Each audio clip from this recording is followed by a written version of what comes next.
Member for Toohey. Thank you. Acting Speaker, I rise to move that the Manufactured Homes Residential Park Amendment Regulation be disallowed.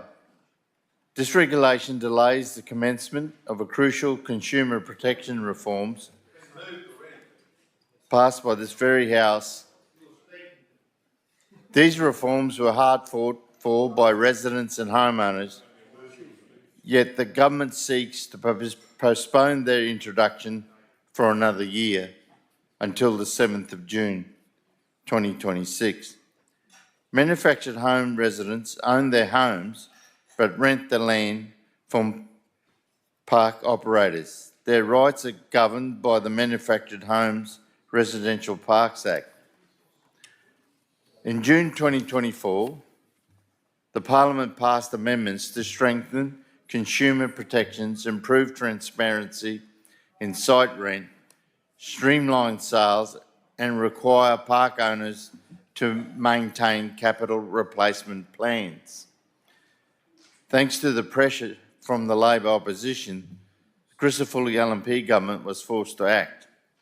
On the 4th of September, a proclamation was made fixing 6th of December 2025 as a commencement date for some of these reforms.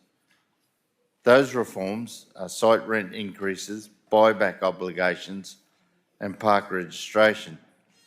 But many key provisions, including fair dispute resolution, streamlined sales, written site agreements and mandatory maintenance and capital plans, one of the key safeguards to give residents clarity on future costs and capital works, were scheduled to automatically commence on the 7th of June 2025. Homeowners overwhelmingly supported these reforms, but argued they did not go far enough, particularly around capping rent increases. Park owners, on the other hand, opposed these measures, preferring the status quo and arguing for better consumer education rather than real change. On the 15th of May 2025, the LNP Government made a proposed regulation which delays the commencement of the remaining reforms by a full year.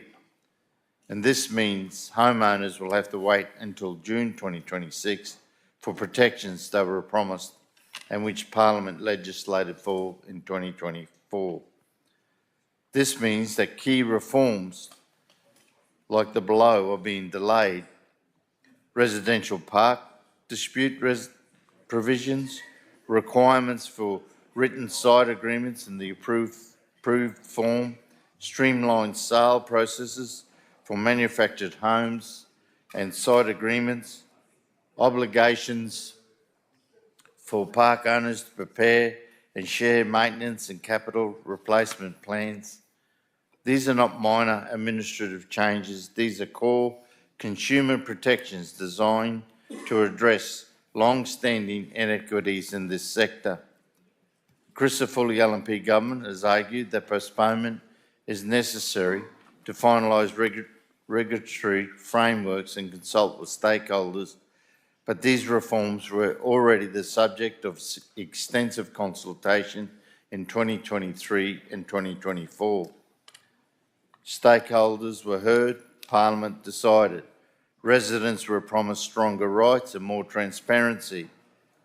The delay leaves homeowners exposed to inconsistencies, potential one-sided site agreements, complex sale processes, limited dispute resolution rights for at least another year, no access to mandatory maintenance and capital replacement plans. The imbalance remains. Homeowners bear the risk of home ownership but lack land security and transparency from park owners. Many of these residents are older Queenslanders on fixed incomes. Last week, I spoke to a constituent whose parent lived in a manufactured home and had recently passed away. When they approached the park owner about purchasing the home, they were told it had no value and were offered a small sum. An independent real estate agent valuation supported a much higher value.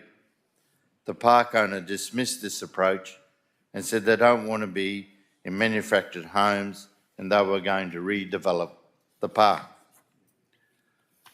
The park only has a handful of manufactured homes and no homeowner committee.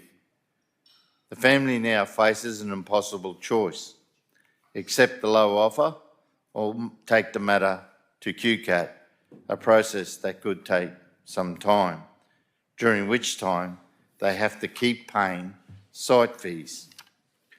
This is exactly the kind of imbalance the 2024 reforms sought to address, but the postponement keeps this imbalance in place. The LNP government argues that disallowing the postponement regulation would create confusion because some prescribed forms and regulations aren't ready. But these are administrative matters the government had ample time to prepare. It's unfair to make homeowners bear the cost of government delay. This is about whose side we are on. We are on the side of the residents, many of them pensioners, who deserve fair treatment and transparency.